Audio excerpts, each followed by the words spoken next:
നമസ്കാരം. ഇന്നത്തെ ക്ലാസ്സിൽ നമ്മൾ ബീഡ്സ് ഉപയോഗിച്ച് എങ്ങനെ സീക്വൻസ് സ്റ്റിച്ച് ചെയ്യാമെന്നാണ് പഠിക്കുന്നത്. ഇതും ഫസ്റ്റ് നമുക്ക് ലൈനിൽ തന്നെ പ്രാക്ടീസ് ചെയ്യാം. അപ്പോൾ അതിനായിട്ട് ഞാനൊരു ലൈൻ വരച്ചു കൊടുക്കുന്നുണ്ട്. ഞാനിവിടെ പിങ്ക് കളർ സീക്വൻസും അതുപോലെ ബ്ലൂ കളർ ബീഡ്സുമാണ് എടുക്കുന്നത്. നമ്മളെപ്പോഴും ഈ സ്റ്റിച്ചിന് കോൺട്രാസ്റ്റ് കളർ സീക്വൻസും ബീഡ്സും എടുക്കുന്നതാണ് നല്ലത്. ഇനി ഇവിടെ ലൈനിൻ്റെ സ്റ്റാർട്ടിങ്ങിൽ നിന്ന് തുടങ്ങാം. നീഡിൽ കുത്തി ത്രെഡ് എടുക്കുക. ഇനി ലോക്ക് സ്റ്റിച്ച് ഇട്ട് കൊടുക്കണം. ഇനി നീഡിലിൽ ഒരു ഷുഗർ ബീഡും ഒരു സീക്വൻസും ലോഡ് ചെയ്യുക. അതിനുശേഷം ആ ത്രെഡിൽ നീഡിലിൻ്റെ ഹുക്ക് കൊണ്ട് പിടിച്ച് ഇതേപോലെ ഇട്ട് കൊടുക്കണം. ഇനി സീക്വൻസിൻ്റെ എൻഡിങ്ങിൽ ഒരു ചെയിൻ സ്റ്റിച്ച് കൊടുക്കുക. അതിനോട് തൊട്ടടുത്തായിട്ട് ഒരു ചെറിയ ചെയിൻ സ്റ്റിച്ച് കൂടി കൊടുക്കണം. വീണ്ടും നീഡിലിൽ ഒരു ഷുഗർ ബീഡും ഒരു സീക്വൻസും കോർത്ത് കൊടുത്തതിന് ശേഷം ത്രെഡിൽ സീക്വൻസും ഷുഗർ ബീഡും ഇട്ട് കൊടുക്കുക. ഇനി സീക്വൻസിൻ്റെ വെളിയിലായിട്ട് ഒരു ചെയിൻ സ്റ്റിച്ച് കൊടുക്കുക. തൊട്ടടുത്തായിട്ട് ഒരു ചെറിയ ചെയിൻ സ്റ്റിച്ച് കൊടുക്കുക. ഇതേപോലെ തന്നെയാണ് കേട്ടോ ഫുൾ ലൈൻ സ്റ്റിച്ച് ചെയ്യുന്നത്. നീഡിൽ നമുക്ക് ബീഡ്സ് നീഡിലോ വുഡൻ നീഡിലോ എടുക്കാം കേട്ടോ. അത് നമ്മൾ കഴിഞ്ഞ ക്ലാസ്സിൽ പറഞ്ഞിരുന്നല്ലോ. അതുപോലെ സ്വിങ് ത്രെഡാണ് നമ്മളിവിടെ സ്റ്റിച്ച് ചെയ്യാൻ യൂസ് ചെയ്യുന്നത്. സിൽക്ക് ത്രെഡ് യൂസ് ചെയ്യാറില്ല കേട്ടോ. അതുപോലെ ജെറി ത്രെഡും യൂസ് ചെയ്യേണ്ട ആവശ്യമില്ല. സ്വിങ് ത്രെഡ് തന്നെ യൂസ് ചെയ്താൽ മതി. ഞാനിവിടെ കൂടുതൽ സീക്വൻസും ബീഡ്സും ലോഡ് ചെയ്യുകയാണ്. അപ്പോൾ നിങ്ങൾക്ക് ഇതുപോലെ ലോഡ് ചെയ്യാൻ പറ്റുമെങ്കിൽ ലോഡ് ചെയ്യുക. അതല്ലെങ്കിൽ ഓരോന്നായിട്ട് എടുത്ത് ചെയ്യുക. നമ്മളിപ്പോൾ ഫസ്റ്റിൽ ചെയ്ത് കാണിച്ചില്ലേ, ഒരു ബീഡും ഒരു സീക്വൻസും എടുക്കുന്നത്. അപ്പോൾ അതേപോലെ ലോഡ് ചെയ്ത് പ്രാക്ടീസ് ചെയ്യുക. പ്രാക്ടീസ് ആയതിനു ശേഷം ഇതേപോലെ നീഡിൽ ഫുള്ള് ലോഡ് ചെയ്യുക. പിന്നെ ഇവിടെ നമ്മൾ എക്സ്ട്രാ ചെയിൻ സ്റ്റിച്ച് കൊടുക്കുന്നതുകൊണ്ടാണ് ഇതുപോലെ സീക്വൻസ് ഫ്ലാറ്റിലായിട്ട് ഇരിക്കുന്നത്. ഇവിടെ ലാസ്റ്റ് സീക്വൻസ് സ്റ്റിച്ച് ചെയ്യുകയാണ്. അപ്പോൾ ലാസ്റ്റ് സീക്വൻസ് സ്റ്റിച്ച് ചെയ്തതിന് ശേഷം എൻഡ് നോട്ട് കൊടുത്ത് ഫിനിഷ് ചെയ്യുക. ഇപ്പോൾ ഈ ഒരു ലൈൻ സ്റ്റിച്ച് ചെയ്തത് മനസ്സിലായല്ലോ. ഇനി അടുത്ത ലൈൻ സ്റ്റിച്ച് ചെയ്യാം. സ്റ്റിച്ച് ചെയ്യുന്നതൊക്കെ മുകളിൽ ചെയ്ത പോലെ തന്നെ നീഡിൽ കുത്തി ത്രെഡ് എടുക്കുക, ലോക്ക് സ്റ്റിച്ച് കൊടുക്കുക. ഇനി ആ ത്രെഡിലേക്ക് ഒരു ഷുഗർ ബീഡും ഒരു സീക്വൻസും ഇട്ട് കൊടുക്കുക. ആ സീക്വൻസിൻ്റെ എൻഡിങ്ങിൽ ഒരു ചെയിൻ സ്റ്റിച്ച് കൊടുക്കുക. ഇനി എക്സ്ട്രാ ചെയിൻ നമ്മൾ കൊടുക്കേണ്ട ആവശ്യമില്ല. ഡയറക്റ്റ് അതിലേക്ക് അടുത്ത സീക്വൻസും ബീഡ്സും ഇട്ട് കൊടുക്കുക. ഈ മെത്തേഡിൽ സീക്വൻസിൻ്റെ വെളിയിൽ മാത്രം ഒരു സ്റ്റിച്ചേ കൊടുക്കുന്നുള്ളൂ. എക്സ്ട്രാ ചെയിൻ സ്റ്റിച്ച് നമ്മൾ ലൈനിൽ കൊടുക്കുന്നില്ല. എക്സ്ട്രാ ചെയിൻ സ്റ്റിച്ച് കൊടുക്കാത്തതുകൊണ്ട് തന്നെ ഇവിടെ ഫ്ലാറ്റായിട്ടല്ല സീക്വൻസ് ഇരിക്കുന്നത്, സ്ട്രെയിറ്റ് ആയിട്ടാണ് സീക്വൻസ് ഇരിക്കുന്നത്. മുകളിലത്തെ ലൈനും ഈ ഒരു ലൈനും തമ്മിൽ സീക്വൻസിൻ്റെ പൊസിഷൻ കാണുമ്പോൾ മനസ്സിലാവുന്നുണ്ടല്ലോ. സീക്വൻസ് ചരിഞ്ഞാണ് വരുന്നത്. കളർ ബീഡ്സിന് പകരം ഗോൾഡൻ കളർ ഷുഗർ ബീഡ്സ് വേണമെങ്കിൽ യൂസ് ചെയ്യാം കേട്ടോ. കട്ട് ബീഡ്സ് വേണമെങ്കിൽ യൂസ് ചെയ്യാം. 2 ബീഡ്സ് നമ്മൾ അധികം ഇങ്ങനെ യൂസ് ചെയ്യാറില്ല. കാരണം 2 ബീഡ്സ് ആകുമ്പോൾ ഇടയ്ക്ക് ഗ്യാപ്പ് കുറച്ച് കൂടുതൽ വരുമല്ലോ. അതുപോലെ കട്ട് ബീഡ്സ് ആകുമ്പോഴും കുറച്ചുകൂടെ ഗ്യാപ്പ് വരും. ഒരു 2 ഷുഗർ ബീഡ്സ് അടുപ്പിച്ച് സ്റ്റിച്ച് ചെയ്യുന്നതിൻ്റെ ഗ്യാപ്പ് വരും. അപ്പോൾ അതുകൊണ്ടാണ് നമ്മൾ കൂടുതലും ഷുഗർ ബീഡ്സ് ആണ് ഈ ഒരു സ്റ്റിച്ചിന് യൂസ് ചെയ്യുന്നത്. ഇവിടെയും ലാസ്റ്റ് സീക്വൻസും ബീഡും സ്റ്റിച്ച് ചെയ്തതിന് ശേഷം എൻഡ് നോട്ട് കൊടുത്ത് ഫിനിഷ് ചെയ്യുക. അപ്പോൾ ഈ ഒരു ലൈനും സ്റ്റിച്ച് ചെയ്യുന്നത് എങ്ങനെയാണെന്ന് മനസ്സിലായല്ലോ. ഇനി ഈ ഫസ്റ്റ് ലൈൻ ശ്രദ്ധിച്ചാൽ അറിയാം, ആ ഷുഗർ ബീഡ്സ് ഓരോ സീക്വൻസിൻ്റെ എൻഡിങ്ങിൽ വന്നിരിക്കുകയാണ്. ഈ ലൈനിൽ നമ്മൾ ബീഡ്സിനെ എങ്ങനെ സീക്വൻസിൻ്റെ സെൻറ്ററിൽ അറേഞ്ച് ചെയ്യാമെന്നാണ് പഠിക്കുന്നത്. അപ്പോൾ നീഡിൽ കുത്തി ത്രെഡ് എടുത്തു, ലോക്ക് സ്റ്റിച്ചും ഇട്ട് കൊടുത്തു. ഇനി സീക്വൻസും ബീഡ്സും നമ്മൾ ത്രെഡിൽ കോർത്തു കൊടുത്തു. ഇനി അടുത്ത ചെയിൻ നമ്മൾ സീക്വൻസിൻ്റെ സെൻറ്ററിലെ ഹോളിൽ തന്നെയാണ് എടുക്കുന്നത്. അതിനുശേഷം നമുക്ക് സീക്വൻസിൻ്റെ വെളിയിൽ ഒരു സ്റ്റിച്ച് കൊടുക്കുക. തൊട്ടടുത്തായിട്ട് ഒരു ചെയിൻ സ്റ്റിച്ച് കൂടി കൊടുക്കുക.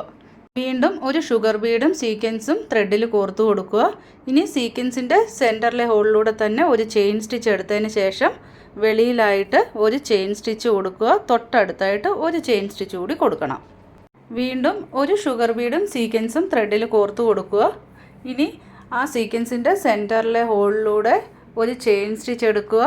സീക്വൻസിൻ്റെ പുറത്തൊരു ചെയിൻ സ്റ്റിച്ച് കൊടുക്കുക. തൊട്ടടുത്തായിട്ട് ഒരു ചെയിൻ സ്റ്റിച്ച് കൂടി കൊടുക്കുക.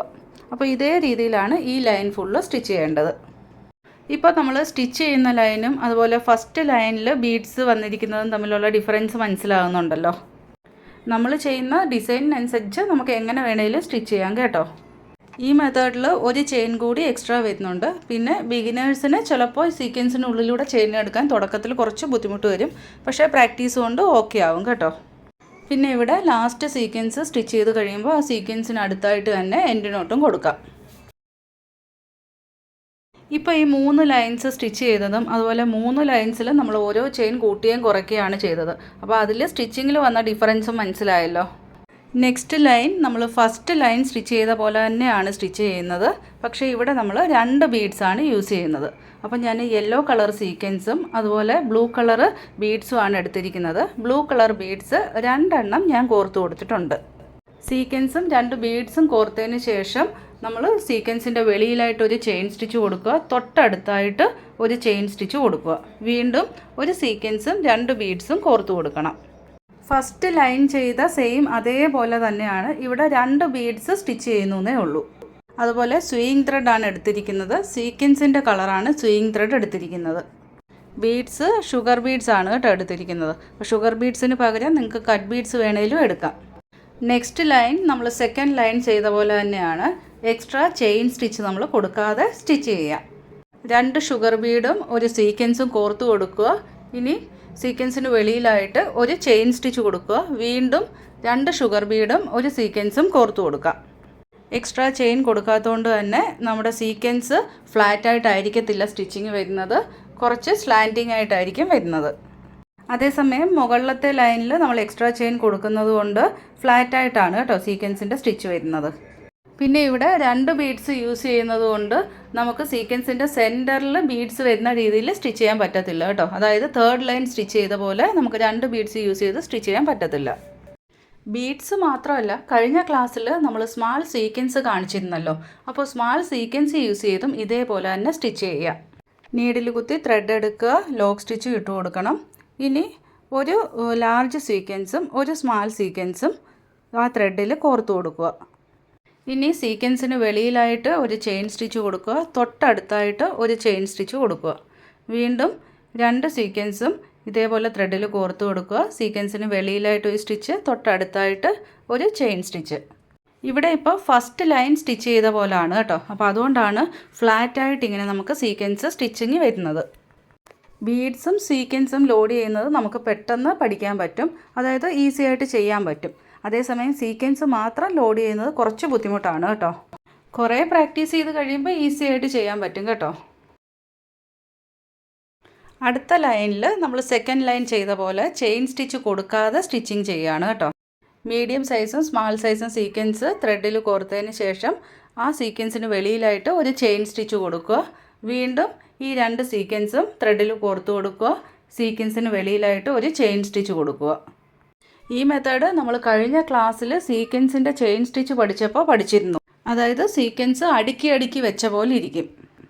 കഴിഞ്ഞ ക്ലാസ്സിലും അതുപോലെ മുകളിലത്തെ ലൈനിലും ഒക്കെ നമ്മൾ സെയിം മെത്തേഡ് സ്റ്റിച്ച് ചെയ്തുകൊണ്ടാണ് കേട്ടോ ഇതുപോലെ സ്റ്റിച്ച് ഫാസ്റ്റായിട്ട് കാണിക്കുന്നത്. ഫസ്റ്റ് നമ്മൾ സിംഗിൾ ബീഡ് യൂസ് ചെയ്തിട്ട് എങ്ങനെ സ്റ്റിച്ച് ചെയ്യാമെന്നാണ് പഠിച്ചത്. അതിനുശേഷം 2 ബീഡ് യൂസ് ചെയ്ത് എങ്ങനെ സ്റ്റിച്ച് ചെയ്യാമെന്ന് പഠിച്ചു. മൂന്നാമതായിട്ട് സ്മാൾ സീക്വൻസ് യൂസ് ചെയ്ത് എങ്ങനെ സ്റ്റിച്ച് ചെയ്യാമെന്നും പഠിച്ചു. അപ്പോൾ ഇത്രയും സ്റ്റിച്ച് നിങ്ങൾക്ക് നന്നായിട്ട് മനസ്സിലായല്ലോ. ഈ സ്റ്റിച്ചുകളെല്ലാം നമുക്ക് ബോർഡർ ഡിസൈനായിട്ട് ഇതേപോലെ ലൈനിലും ചെയ്യാം, അതല്ലെങ്കിൽ ഫില്ലിംഗ് സ്റ്റിച്ചുകളായിട്ട് വേണമെങ്കിലും ചെയ്യാം. അടുത്തതായിട്ട് നമ്മൾ പഠിക്കുന്നത് ഇപ്പോഴത്തെ കുറച്ച് ട്രെൻഡിങ് സീക്വൻസുകൾ എങ്ങനെ നമുക്ക് സ്റ്റിച്ച് ചെയ്യാമെന്നാണ്. അതിന് മുന്നേ നിങ്ങൾക്ക് ഓൺലൈൻ ക്ലാസ്സിൽ ജോയിൻ ചെയ്യണമെങ്കിൽ സ്ക്രീനിൽ കാണുന്ന മൊബൈൽ നമ്പറിൽ കോൺടാക്റ്റ് ചെയ്താൽ മതി കേട്ടോ. വാട്സപ്പ് നമ്പറിൻ്റെ ലിങ്ക് ഞാൻ ഡിസ്ക്രിപ്ഷനിൽ കൊടുത്തിട്ടുണ്ട്. അതാകുമ്പോൾ നിങ്ങൾക്ക് നമ്പർ സേവ് ചെയ്യാതെ മെസ്സേജ് ചെയ്യാം. വാട്സപ്പ് ഗ്രൂപ്പിൻ്റെ ലിങ്ക് ഞാൻ ഡിസ്ക്രിപ്ഷനിൽ കൊടുത്തിട്ടുണ്ട്. നിങ്ങൾക്ക് ഡയറക്റ്റ് വേണമെങ്കിലും ഗ്രൂപ്പിൽ ജോയിൻ ചെയ്യാം. നമ്മുടെ പുതിയ വീഡിയോസിൻ്റെ ലിങ്കും അതുപോലെ അപ്കമിങ് ക്ലാസ് ഡീറ്റെയിൽസും ഒക്കെ ഞാൻ വാട്സപ്പ് ഗ്രൂപ്പിൽ ഷെയർ ചെയ്യുന്നതാണ്. ഈ സീക്വൻസ് ഒക്കെ എങ്ങനെയാണ് സ്റ്റിച്ച് ചെയ്യുന്നതെന്നുള്ളത് നമുക്ക് അടുത്ത ക്ലാസ്സിൽ പഠിക്കാം. അപ്പോൾ ഇന്നത്തെ ക്ലാസ് നന്നായിട്ട് മനസ്സിലായല്ലോ. വീഡിയോ ഇഷ്ടമായാൽ ലൈക്ക് ചെയ്യാൻ മറക്കരുത്. അടുത്ത ക്ലാസ്സിൽ കാണാം. താങ്ക്